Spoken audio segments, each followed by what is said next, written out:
So you're the only person I've ever met that ever talked to that's been in the room when the NBA lottery draft, or not the draft, but the actual lottery picks were given out.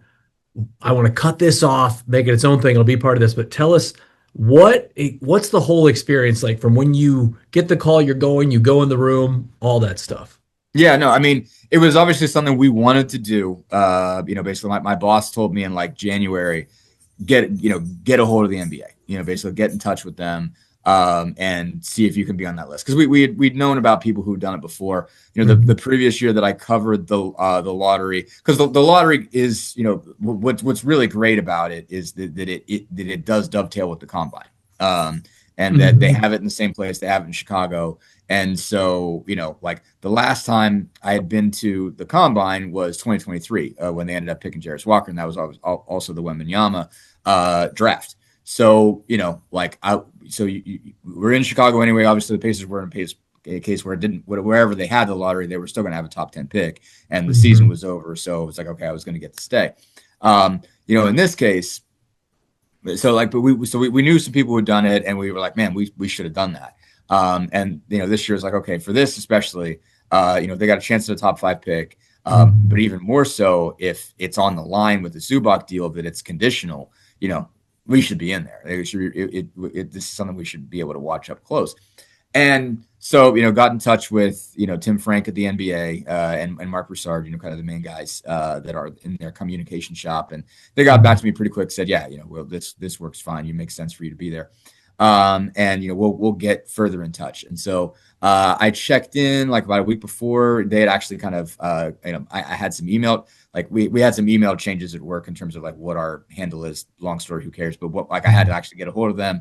But they said, okay, here's the thing, and you get the list of, okay, this is when you have to be there. You have to be in the building by this such and such a time. You can't bring your cell phone, you can't bring your computer, you can't bring any recording devices.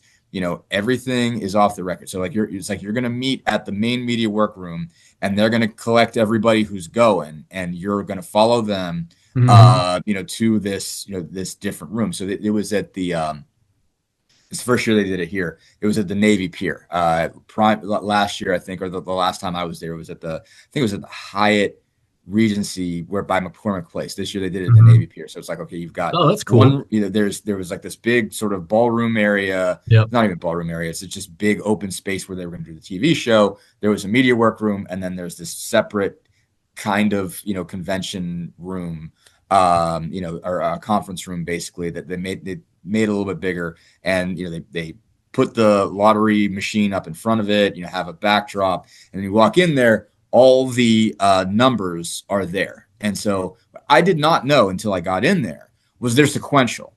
So like I thought, because basically like everybody gets like, if you have the worst record, the teams with the 3 worst record get 140 numbers. But I thought they were kind of like randomly assigned, but it's not. It's like, it's 4 ball combinations. So the team with the worst record gets the first 140 numbers. So it's like 1, 2, 3, 4, 1, 2, 3, 5, 1, 2, 3, 6, 1, 2, 3, 7, 1, 2, 3, 8, 1, 2, 3, 9, 1, 2, 3, 10. Okay. And so it's like what I didn't know about. So, but like all of those are on the board, and you're like, okay, well, this is interesting how they set it up. So like the Pacers start at like 1, 4, 10. But what's interesting about that is like the Pacers are in a spot where they don't have any 2s and they don't have any 3s. But but anything that comes up for them has to have a 1. Everything is contained within like all of your combinations have a 1 in them.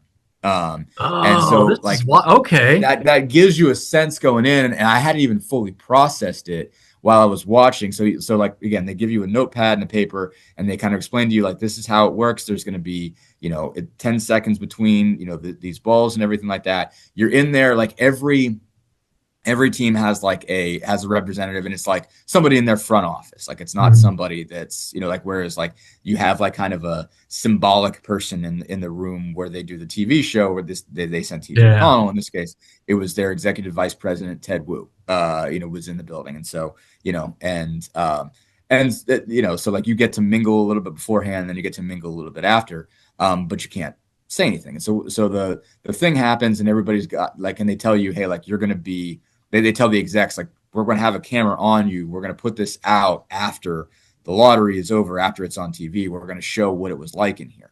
And so So they're this is watching the there, and they've room all where got they're like notepads. deciding, if I'm hearing you right, this is the room where they're deciding, you don't know what the decision is, but they're figuring out what's going in each envelope at this point. Yeah, because Okay. it is Yeah. with the ping pong ball lottery. Yeah. Like it used. I didn't know. I did the research, like, because I was saying, I did like the years of like, okay, let's look back at all of the Pacers lotteries going in, and I actually went and watched. You can watch the '85 lottery on YouTube. Like Nice. the infamous '85 lottery, and I didn't realize they just put these envelopes in a drum and picked them out. In this case, it's the envelopes are decided by the ping pong balls. Yep. And so yeah, you watch this thing go, and like again, they're like directly in front of the ping pong balls is all the executives, and there's like kind of like caddy corner off is where the media are, and there's like probably again like 10, 12 of us. Like it's some national, but some like local from the teams that are in there. Mm-hmm. And I didn't even like it. It didn't even like dawn on me fast enough. The second ball that comes through on the first, for the first one is a two, and the Pacers don't have any twos, and so like I didn't even realize they were already out.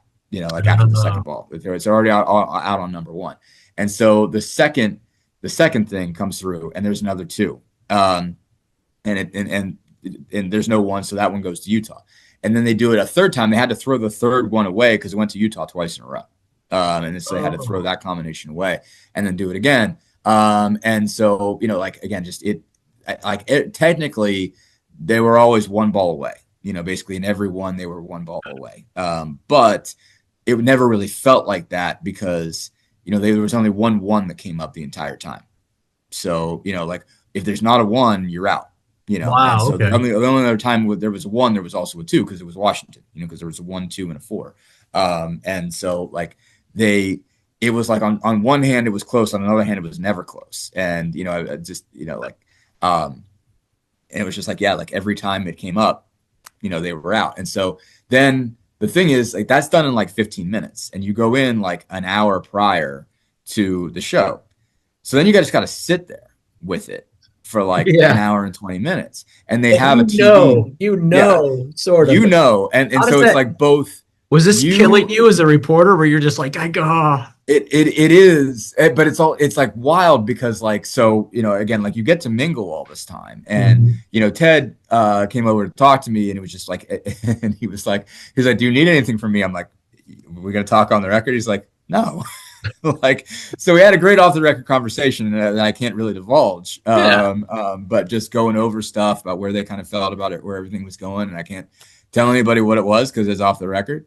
But we're just sitting there and just like watching, and he's just you hear kind of what the emotion was like for him and stuff like that, and like very like, yeah, and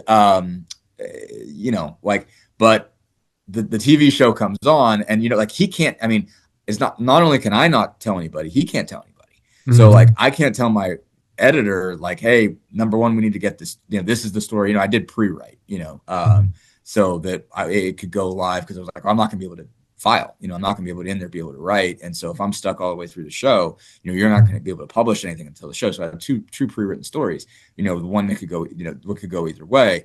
Actually I had 3 pre-written stories. So like one that was if they got a number 1 pick, another if they had 2 to 4, and one if they didn't get it. And so like I can't tell my boss that. I can't ask my boss like, well, do I leave Chicago now because they don't have a pick? And I can't like, so I can't signal anybody, and I can't say, hey, I don't think we're going to Vegas, I'm not, I want to cancel that. And so, like you're just sitting there, but like Ted Wu was like, I can't tell Kevin Pritchard and Chad Buchanan. Like he can't even tell those guys, Wow. like can't Yeah. communicate with anybody else in the organization. They've got to experience this live. So he knows in advance that his bosses are just not going to be okay with this. This is like not his fault. Obviously, he didn't do anything, but like he can't signal to the organization to say, man, you guys are going to hate this. And so like TJ McConnell's up there and he has no idea, what's coming. So he just, like you see him that announce it. He's like, and like, they get to 5 and they say Clippers, and he's like, oh no, oh man, that means we didn't get it, like, and so, cause like the Pacers logo doesn't go in an envelope in that case, that was kind of a little like, I don't think I had a chance to really factor it in or point it out, but like, you see them put the, you can watch them put the logos in the envelopes, but you just watch the lottery come through anyway.